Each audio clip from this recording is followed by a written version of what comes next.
ఇక జగన్ గారు మాట్లాడినట్లుగా ఆయన చెప్తున్న వైఫల్యాన్ని కప్పిపుచ్చుకునే ప్రయత్నంగానే చూడాలా, లేక బాబు భయం పాలనలో విఫలమవటం వల్లే చంద్రబాబు గారు ఇంతగా భయపడుతున్నారని అనుకోవాలా? వెంకటేష్ గారు మీరేమంటారు? జగన్ గారి స్పీచ్ మీద మీ కామెంట్ చెప్పండి. స్పష్టంగా జగన్మోహన్ రెడ్డి గారు క్రిస్టల్ క్లియర్ గా చెప్తున్నారు సార్, ప్రభుత్వాన్ని నడిపే వ్యక్తులు ఎవరైతే ఉన్నారో వీళ్ళు పూర్తిగా ఫెయిల్ అయ్యారు. ఏ విషయంలో ఫెయిల్ అయ్యారు? పరిపాలన విషయంలో ఫెయిల్ అయ్యారు, అభివృద్ధి విషయంలో ఫెయిల్ అయ్యారు. ప్రజలకు ఇచ్చినటువంటి సూపర్ 6, సూపర్ 7 హామీలు అని చెప్పేసి అని అన్నారు. ఈ హామీల్ని ఏదైతే బైబుల్ భగవద్గీత లాగా తీసుకోవాల్సినటువంటి ఒక పరిస్థితి ఉంది, వీటిని ఇవ్వడానికి ఆంధ్రాని అమ్మాలి, లేకపోతే పక్కనున్న రాష్ట్రాన్ని కూడా అమ్మాలి అని చెప్పేసి అని చెప్తున్నటువంటి పరిస్థితి. మరి ఇవన్నీ కూడా మీరు హామీలు ఇచ్చేటప్పుడే మీకు తెలియాలి కదా అని చెప్పేసి జగన్మోహన్ రెడ్డి గారు ప్రశ్నిస్తున్నటువంటి ఒక వ్యవహారం. రెండో వైపు నుంచి ప్రభుత్వం ఎందుకు భయపడుతుంది? ప్రభుత్వం వాళ్ళ చేతిలో ఉంది. రెవెన్యూ డెఫిసిట్ లో ఉన్నటువంటి ప్రభుత్వం కేంద్ర ప్రభుత్వంతో మిళితమై ఉండి ఈ రోజు ప్రభుత్వాన్ని నడుపుతున్నటువంటి ప్రభుత్వం. ఈయనేం చెబితే మోడీ గారు చేస్తారని చెప్పేసి ఈ రాష్ట్రంలో ప్రచారం చేసుకుంటున్నటువంటి ఒక ప్రభుత్వం. కాబట్టి నిధులు వరదలాగా పారించి ఏదైతే కూటమి ప్రభుత్వంలో ఉన్నటువంటి 3 పార్టీలు కలిసి చేసినటువంటి సూపర్ 6 హామీలను అమలు పరచడంలో ఎందుకు జాప్యం జరుగుతుందని ఈ రోజు జగన్మోహన్ రెడ్డి గారు ప్రశ్నిస్తున్నటువంటి ఒక పరిస్థితి. అయితే కేంద్ర ప్రభుత్వం నుంచి రావాల్సినటువంటి గ్రాంట్లు తప్ప అడిషనల్ గా ₹1 కూడా విధించినటువంటి ఒక పరిస్థితి ఈ రోజు రాష్ట్రంలో చూస్తున్నాం.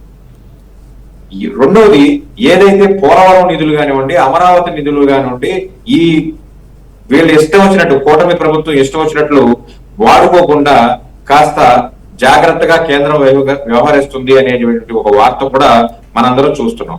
వీటన్నిటిలో ప్రభుత్వానికి అసలు ఈ కూటమి ప్రభుత్వానికి పూర్తిగా సూపర్ 6 హామీలని అమలు పరిచేటువంటి ఒక వ్యవహారం లేదా ఒక చిత్తశుద్ధి ఉందా అనేది ఇక్కడ క్వశ్చన్ మార్క్. ఇక రెండో విషయానికి వచ్చినట్టయితే డబ్బులు లేవంటున్నారు సార్. సుమారుగా 1,80,000 పైచిలుకు కోట్ల రూపాయలు ఈ రోజుకి అప్పు తీసుకొచ్చి ఆ డబ్బులని ఏం చేశారు అనేది ఒక వైట్ పేపర్ ను కూడా రిలీజ్ చేయలేనటువంటి ఒక పరిస్థితిలో ఈ రోజు రాష్ట్ర ప్రభుత్వం ఉంది. ఒకవైపునేమో డబ్బులు లేవంటారు, మరోవైపు తీసుకొచ్చిన అప్పులకి లెక్కలు చెప్పలేమంటారు. ఆ డబ్బులు ఏదైతే బీపీటీ సిస్టమ్ లో ప్రజలకు నేరుగా బదలాయించేటువంటి పరిస్థితి లేదని అంటారు. సూపర్ 6 హామీల్లో ఆడబిడ్డనిదో లేకపోతే ఇంకొక పథకం నెరవేర్చాలి అని అంటే ఖచ్చితంగా ఆంధ్రాని అమ్మాలని చెప్పేసి రాష్ట్ర ప్రభుత్వంలో ఉన్నటువంటి మంత్రులే అంటారు. ప్రభుత్వానికి నడపడం చేతగాక ఇటువంటి మాటలు మాట్లాడుతున్నారా? రెండోది, ఈ రోజు రాష్ట్ర ప్రభుత్వంలో రాష్ట్రంలో ఉన్నటువంటి పార్టీలన్నీ ఒకవైపు, జగన్మోహన్ రెడ్డి మాత్రమే ఒకవైపు ఉన్నటువంటి ఒక పరిస్థితి. ఈ రోజు జగన్మోహన్ రెడ్డి గారు ఏ విషయం మీద క్వశ్చన్ చేస్తే దానికి సంబంధించి అయితే డబ్బులన్నా వస్తున్నాయి, లేదా విమర్శల జడివాన చేస్తున్నారు. ఈయన సమస్య గురించి మాట్లాడితే వాళ్ళు ఆయన యొక్క కుటుంబ సభ్యుల గురించో, లేకపోతే ఆయన కుటుంబ సభ్యుల రాజకీయ జీవితం గురించో, లేకపోతే ఆయన పార్టీలో ఉన్నటువంటి నేతల అరెస్టుల గురించో చెప్తున్నారు. జగన్మోహన్ రెడ్డి క్రిస్టల్ క్లియర్ గా సూపర్ 6 హామీలు అమలు చేయడానికి ఈ రాష్ట్ర బడ్జెట్ సపోర్ట్ చేయదు అని బిఫోర్ ఎలక్షన్ చెప్పారు. కాదు, నేను అత్యంత అనుభవం ఉన్నటువంటి రాజకీయ నాయకుడిని కాబట్టి నేను ముఖ్యమంత్రి అయితే సంపద సృష్టిస్తాను, నేను ముఖ్యమంత్రి అయితే పెట్టుబడులు వరదలాగా వస్తాయి, దానితో నేను వీళ్ళందరికీ కూడా సూపర్ 6 హామీలని ఇస్తాను అని చెప్పేసి చంద్రబాబు నాయుడు గారు, అలాగే డిప్యూటీ సీఎం గారు ఆయన ఇస్తాడు, ఆయనకి ఆ క్యాపబిలిటీ ఉంది, దానికి నాది గ్యారంటీ అని చెప్పేసి డిప్యూటీ సీఎం గారు కలిసి ఈ రాష్ట్రంలో ప్రతి వీధిలో కూడా తిరిగి ప్రచారం చేసి అబద్ధ ప్రచారాలని చేసి ఈ రోజు కూటమి ప్రభుత్వాన్ని ఏర్పరిచినటువంటి ఒక పరిస్థితి. మరి అదే పని ఈ రోజు చేయమని అడుగుతుంటే డిప్యూటీ సీఎం గారేమో ఆయన వ్యక్తిగత వ్యవహారాల్లో లేకపోతే ఆయన యొక్క సినిమా వ్యవహారాల్లో ఆయన బిజీగా ఉన్నారు. ఈ రాష్ట్రంలో పరిపాలన చేయాల్సినటువంటి ముఖ్యమంత్రి గారేమో సింగపూర్ పర్యటనకి వెళ్లి అక్కడ వాళ్ళ నారా లోకేష్ గారు చాలా విచిత్రమైనటువంటి ఒక మాట చెప్పారు సార్. ఇక్కడ నుంచి ఆంధ్రప్రదేశ్ రాష్ట్రం నుంచి ఎవరో అక్కడికి సందేశం ఇచ్చారట. కాబట్టి సింగపూర్ కి సంబంధించినటువంటి కన్సార్షియం కానివ్వండి, సింగపూర్ గవర్నమెంట్ కానీ ఈ రాష్ట్రం యొక్క డెవలప్మెంట్ లో డైరెక్ట్ గా మేము భాగస్వామ్యానికి రాలేమని చెప్పేసి అని మొహాట పడుతున్నాయని చెప్పేసి అనే విధంగా ఆయన మాట్లాడే తీరు చాలా ఆశ్చర్యానికి గురి చేస్తుంది. ఈ రోజు అమరావతి ప్రాజెక్ట్ ఏదైతే ఉందో ఇక్కడ ఆసక్తి కాదండి, ఇక్కడే ఆసక్తికరమైన ప్రశ్న ఏంటంటే పాపం ఆయన కుర్రాడు కాబట్టి అంత మరి ఆలోచించి మాట్లాడారా, అవగాహనతో మాట్లాడేది లేదు నాకు తెలియదు. కానీ బట్ మీరు చెప్పింది పాయింట్ విన్న తర్వాత నాకేమనిపించిందంటే చంద్రబాబు గారికి సింగపూర్ బంధాలు నేను మొత్తం పునరుద్ధరించేస్తాను అందుకోసమే వచ్చాను అని వాళ్ళకి ఏదో సారీ చెప్పారన్నంతగా మాట్లాడిన తీరు ఆంధ్ర ప్రజలకి అవమానమా కాదనేది పక్కన పెడితే ఇక్కడి నుంచి కంప్లైంట్ చేస్తే వాళ్ళు ఆగిపోతున్నారంటే చంద్రబాబు గారిని నమ్ముతున్నట్ట నమ్మనట్లా? ఆ సంగతి ఆయన ఏపీ బ్రాండ్కి అది నష్టమా లాభమా? ఎవరు నష్టం చేసినట్లు? ఇప్పుడు అక్కడి దాకా వెళ్ళిన తర్వాత ఎవరో కంప్లైంట్ చేస్తే ఎవరో ఈ మెయిల్ ఇస్తే ఆగిపోద్దా? అంటే ప్రభుత్వానికి ఒక ప్రతిష్ట, ప్రభుత్వానికి ఒక క్రెడిబిలిటీ ఉంటుంది కదా వెంకటేష్ గారు, అదేం లేదని ఒప్పుకున్నట్టే అవుతుందిగా సార్. ఇది సింగపూర్ కన్సార్షియం దాని వ్యవహారం అంతా కూడా సార్ ప్రభుత్వం యొక్క క్రెడిబిలిటీ మీద జరగల, చంద్రబాబు నాయుడు గారి యొక్క క్రెడిబిలిటీ మీదే జరిగింది. ఆయన క్రెడిబిలిటీ ఫెయిల్ అయింది కాబట్టి ఈ రోజు సింగపూర్ కన్సార్షియం కి సంబంధించినటువంటి ప్రతినిధులు కానివ్వండి, లేకపోతే నేరుగా సింగపూర్ ప్రభుత్వానికి సంబంధించిన ప్రతినిధులు కానివ్వండి, ఈ రోజు ఈ రాష్ట్రంలో నేరుగా పెట్టుబడులు పెట్టడానికి ఇంట్రెస్ట్ చూపించట్లేదు అనేది అందరికీ అర్థం అవుతున్నటువంటి ఒక విషయం.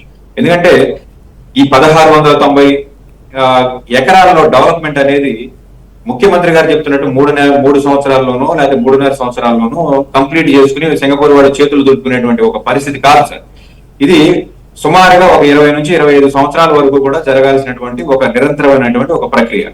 దీనిలో ప్రభుత్వాలు మారి వీళ్ళ యొక్క అవకతవకలన్నీ బయటకు వస్తే ఖచ్చితంగా మళ్ళీ వెనక్కి వెళ్లాల్సి ఉంటుంది. ఎందుకంటే జగన్మోహన్ రెడ్డి గారు ఖచ్చితంగా ట్రాన్స్పరెంట్ గా ఉంటాడు కాబట్టి వీళ్ళ ఆటలు ఇక్కడ సాగవు. 1690 ఎకరాలు ఏదైతే ₹1 కూడా చెల్లించకుండా ఏదో మేము పెట్టుబడులు పెడతాము, మీ తలరాతలు మారుస్తాము అని చెప్పేసి వాళ్ళు చెప్పే మాటలు ఇక్కడ చెల్లవు అనేటువంటి ఒక వ్యవహారాన్ని దృష్టిలో పెట్టుకుని సింగపూర్ కన్సార్షియం వెనక్కి వెళ్ళినటువంటి ఒక పరిస్థితి.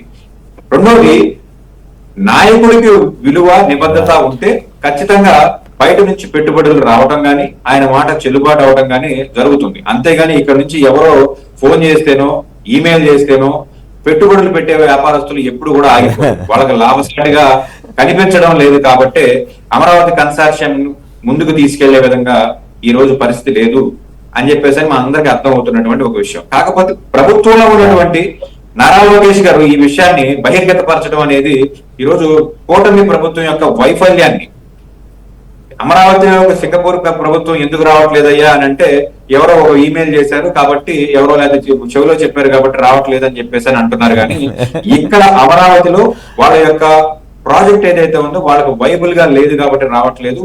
ప్రభుత్వం తరపు నుంచి మేము ఫెయిల్ అయ్యాము అని చెప్పేసి నేరుగా ఒప్పుకున్నట్లుగా మనం అందరం కూడా ట్రీట్ చేయాల్సి అటువంటి ఒక వ్యవహారం.